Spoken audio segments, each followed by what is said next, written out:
Buen día, bienvenidos a la presentación de este tema Metabolismo energético, presentado por el equipo 6. Los integrantes somos Barradas Guzmán Reina Abigail, Bermúdez Díaz Carlos Arturo, Cruz Pérez Ariadna Isabel, González Gómez Ana Karen, Flores Arredondo Gloria Leticia, Hernández Olmos Emiliano, Lorenzo Carrera Jorge Alberto, Nadia Flores Morales y Rivera Hernández Ana Belén. Metabolismo energético. ¿Qué es? El metabolismo energético es la parte del metabolismo celular destinado a almacenar y consumir combustibles para cubrir las necesidades energéticas del organismo. El metabolismo energético es el conjunto de reacciones bioquímicas que se producen en el organismo para generar la energía necesaria que le permita crecer y desarrollarse, mantener los órganos y tejidos corporales que lo integran para que puedan llevar a cabo sus funciones con normalidad. Realmente es la cantidad de energía necesaria para realizar las actividades diarias. Las funciones que presenta el metabolismo energético son las encargadas de generar energía necesaria que nos permita crecer y desarrollarnos al inicio de la vida, para así después mantener los órganos y tejidos corporales que lo integran. Todo esto para llevar a cabo las funciones con normalidad. Una de las funciones es la obtención de energía química de las moléculas combustibles. Esto se da al momento de consumir alimentos diariamente, ya que los alimentos contienen sustancias orgánicas que proporcionan energía a nuestro cuerpo. Otro punto importante es la síntesis y degradación de biomoléculas requeridas en las funciones estructurales y especiales. Las funciones son necesarias para conseguir un balance energético adecuado, que en situaciones óptimas debería suponer que la cantidad de energía que se obtuviera mediante la dieta diaria fuera igual al gasto energético que se produce. El ATP.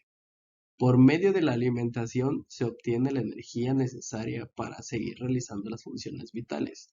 En el caso de los animales es la glucosa, donde pasan a ser moléculas de glucosa, gracias al proceso en el que se le ve involucrado el adenosín trifosfato o ATP. Este es el encargado de almacenar la energía que pasará por los enlaces fosfodiéster y se produce por reacciones oxidativas en el citoplasma y las mitocondrias de las células. Es aquí cuando las proteínas, carbohidratos y lípidos experimentan reacciones metabólicas para la extracción de nutrientes a determinada parte del cuerpo. Algunas funciones del ATP son las siguientes. Es la mayor fuente de energía para la síntesis de macromoléculas complejas como el ADN, ARN o las proteínas. Es clave en el transporte de las macromoléculas a través de la membrana celular. También es encargada de formar paredes celulares y la reconstrucción de tejidos.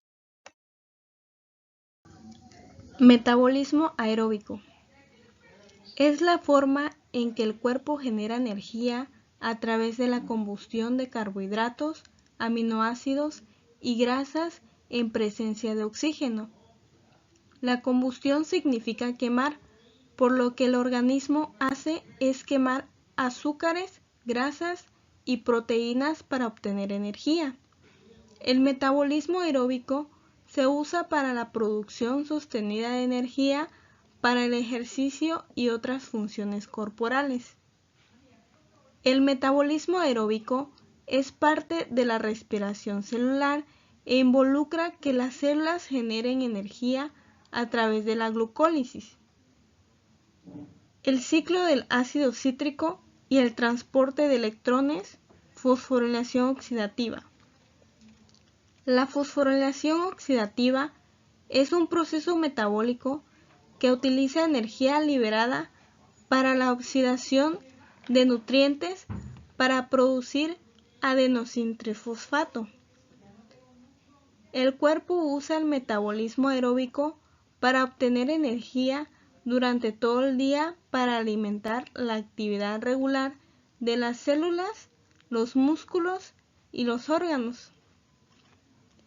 El músculo puede utilizar tanto glucosa como grasa, como proteínas, como sustrato energético, pero siempre debe realizarse en presencia de oxígeno. Cuanto más oxígeno llegue al músculo, más energía va a ser capaz de producir por esta vía.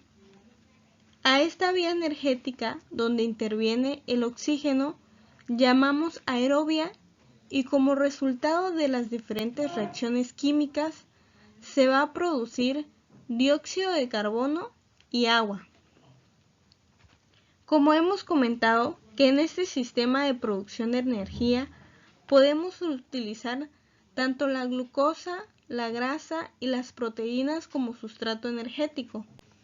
Pero hay que significar que el flujo energético, cantidad de energía por unidad de tiempo, que nos da la combustión de la grasa, va a ser menor que el flujo energético proveniente de la combustión aeróbica de la glucosa, dado que se necesita más cantidad de oxígeno para obtener un ATP proveniente de la grasa que de la glucosa, y todo ello en función de la cantidad de oxígeno que llega al músculo. Por ello, según va aumentando la intensidad del esfuerzo y va aumentando el consumo de oxígeno, el músculo va utilizando cada vez más glucógeno muscular y menos grasa. En condiciones anaeróbicas, el proceso metabólico utilizado por las células para producir energía a partir de nutrientes en ausencia de oxígeno se le conoce como fermentación. El NADH y el QH2 ya no se pueden reoxidar por medio de la cadena respiratoria, así que la síntesis de ATP se detiene. Como consecuencia de esto, la célula solo puede producir ATP a través de la glucólisis anaeróbica. El NADH del citoplasma se reoxida constantemente, así que solamente se crean 2 ATP por glucosa durante el lactato debido a que el proceso de fermentación consume bajas cantidades de ATP. Los más característicos son la conversión de glucosa en ácido láctico, conocido como fermentación láctica, y en alcohol, como fermentación alcohólica. En el caso de las células animales, se reduce el piruvato a lactato siempre bajo condiciones anaeróbicas, para regresarlo luego al torrente sanguíneo. El catabolismo es el proceso de degradación de nutrientes complejos en sustancias simples para la obtención de energía para el organismo. Este término proviene del griego katos, que significa hacia abajo, y balein, que significa lanzar, ya que va desde lo más complejo y de mayor tamaño hacia lo más simple y lo más pequeño. Requiere un pequeño aporte energético de parte del organismo, pero se libera energía química que el organismo almacena en forma de ATP para emplear en otros procesos inmediatos. Las reacciones catabólicas pueden ser muy diferentes entre sí, aunque al mismo tiempo varían poco entre las diversas formas de vida conocida. Generalmente consisten en reacciones de reducción-oxidación de moléculas orgánicas, aunque existen microorganismos capaces de metabolizar hierro y azufre. Algunos ejemplos de catabolismo pueden ser la respiración y la fermentación, que son dos procesos catabólicos importantes y ampliamente conocidos, que a pesar de consistir en la obtención de energía procedente de moléculas orgánicas complejas y de compartir una primera fase de glucólisis, son significativamente distintos. Las reacciones catabólicas, además, se dividen entre las que requieren oxígeno, aeróbicas, y las que no, anaeróbicas, que son procesos complementarios pero opuestos. El anabolismo o metabolismo constructivo consiste fundamentalmente en fabricar y almacenar. Contribuye al crecimiento de células nuevas, el mantenimiento de los tejidos corporales y el almacenamiento de energía para utilizarla más adelante. En el anabolismo, moléculas más pequeñas se transforman en moléculas más grandes y complejas de hidratos de carbono, proteínas y grasas. Es una de las dos partes en que suele dividirse el metabolismo. Aunque anabolismo y catabolismo son dos procesos contrarios, los dos funcionan de forma conjunta y armónica, y constituyen una unidad difícil de separar. Consiste en la síntesis de moléculas orgánicas más complejas a partir de otras más sencillas, orgánicas o inorgánicas, con requerimiento de energía y de poder reductor al contrario del catabolismo. Los procesos anabólicos son procesos metabólicos de construcción, en los que se obtienen moléculas grandes a partir de otras más pequeñas. En estos procesos se consume energía. Entre los ejemplos del anabolismo tenemos el proceso de la lipogénesis, que es por el cual el exceso de energía que incorporamos a través de la dieta a nuestro organismo se emplea mediante el acetil-CoA para la formación de los ácidos grasos. El proceso de la gluconeogénesis, que consiste en la producción de glucógeno a partir de la glucosa 6-fosfato y tiene lugar en el hígado y los músculos. Y su fuente de energía o molécula activadora es el UTP. En la gluconeogénesis es el proceso de síntesis de glucosa partiendo de precursores que no son hidratos de carbono y que pueden convertirse a piruvato u a oxalacetato, lo que ayuda a que el cerebro y los músculos puedan obtener la glucosa necesaria para cubrir las necesidades energéticas. Y por último tenemos a la fotosíntesis y a la quimiosíntesis, que ambos tipos de procesos son anabolismos autótrofos, que consisten en la generación de moléculas orgánicas sencillas a partir de otras inorgánicas como lo son el CO2, el H2O o el NH3. La diferencia que guarda la fotosíntesis respecto a la quimiosíntesis es que la energía necesaria es obtenida de la luz solar en lugar de proceder de las reacciones redox. Como ejemplos de catabolismo podemos encontrar a la respiración y fermentación, que estos son dos procesos catabólicos importantes.